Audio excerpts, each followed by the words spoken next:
तर जेव्हा एका आईच्या लेकरांवरती संकट येतं ना, ती साधी भोळी आई, ती असा विक्राळ रूप पण घेऊ शकते जेव्हा तिच्या कुटुंबावरती संकट येईल आणि ती अख्ख्या जगावरती भारी पडू शकते. तर नुकताच एक ट्रेलर आला आहे मर्दिनी नावानी आणि तो ट्रेलर मी पाहिला ज्याच्यात नाही का एकदम पॉवर हाऊसने भरलेले इमोशन्स आणि ॲक्शन दिसतंय आपल्याला. तर ह्याच्या प्लॉट आणि परफॉर्मन्सबद्दल बोलू तर सगळ्यात पहिले तर प्लॉट तर एक सुंदरसं छोटंसं कुटुंब आहे जिथं प्रार्थना बेहरे हे सिंगल मदरचं रोल निभवत आहे आणि त्या मूवीत त्यांच्या मुलीचं रोल केलं आहे त्यांचं नाव आहे मायरा. आणि त्या दोघांचा बॉन्ड जे आहे ना म्हणजे आई आणि लेकीचा आहे ते इतकं सुंदर दाखवत होते. पण जसा ट्रेलर पुढे पुढे वाढतो ना सगळ्या गोष्टी शांत राहत नाही. जेव्हा तिच्या मुलीवरती संकट येतं किंवा म्हणता येईल की तिच्या पूर्ण कुटुंबावरती संकट येतं तेव्हा ती साधी भोळी आई शांत राहत नाही. ती रूप घेती मर्दिनीचं. म्हणजे त्यांचे तुम्ही परफॉर्मन्स बघा, एक्सप्रेशन बघा, ते ॲग्रेसिव्हनेस बघा, ते लुक बघा, जो नाही का वाटला पाहिजे एका स्त्रीला बघून म्हणजे नाही का जी राग झाली आता त्यांना शांत करावं लागेल त्या प्रकारचं ते एक्सप्रेशन आपल्याला त्यांच्या चेहऱ्यावरती दिसते. आणि त्यासोबत आपल्याला जितेंद्र जोशीसुद्धा दिसत आहेत आणि अभिजितसुद्धा दिसत आहेत. ते दोघं टॉप टिअरचे ॲक्टर्स आहेत आणि मराठीमध्ये तर त्या दोघांना घेऊन त्यांनी खूप चांगलं काम केलं आहे. जे दोघंही नाही का पोलीसचा रोल निभवत आहे.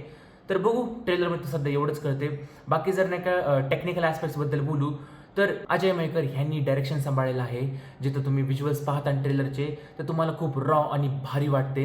आणि त्यासोबतच नाही का जो बॅकग्राऊंड म्युझिक डिपार्टमेंट आहे ना तो सांभाळलेला आहे हितेश मोदक यांनी. आणि तुम्ही जेव्हा बॅकग्राऊंड म्युझिक ऐकता तुम्हाला अंगावर काटा येईल कारण की मी नाही का हेडसेट घालून ऐकत होतो पूर्ण म्हणजे ट्रेलरला बघत होतो तर त्या अंगावर काटे येत होते मला.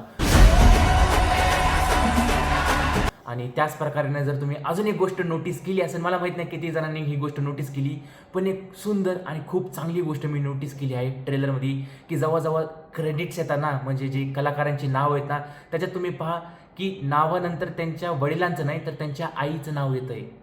हां, जसं की श्रेयस चारुलता तळपडे तुम्ही जर नोटीस केलं असेल ना तर म्हणजे मर्दिनीला आणि स्त्री शक्तीला सन्मान देण्यासाठी ही त्यांची ही पद्धत मला खूप चांगली वाटली. तर मग ओव्हरऑल ट्रेलरला एका लाईनीत सांगू तर हा फक्त एक क्राईम थ्रिलर नव्हे तर हा एक आईच्या संघर्षाचा, आईच्या धैर्याचा, आईच्या त्या न्यायासाठी दिलेल्या त्या परीक्षेचा, त्या म्हणजे त्या लढाईचा तसा एक भावनिक प्रवास असणार आहे. जे त्याने का हा चित्रपट रिलीज होणार आहे 3 जुलै 2026ला. आणि मी तर खूप एक्साइटेड आहे कारण की ट्रेलर बघितल्यावर उत्सुकता वाढते की कधी चित्रपट बघायला जातो.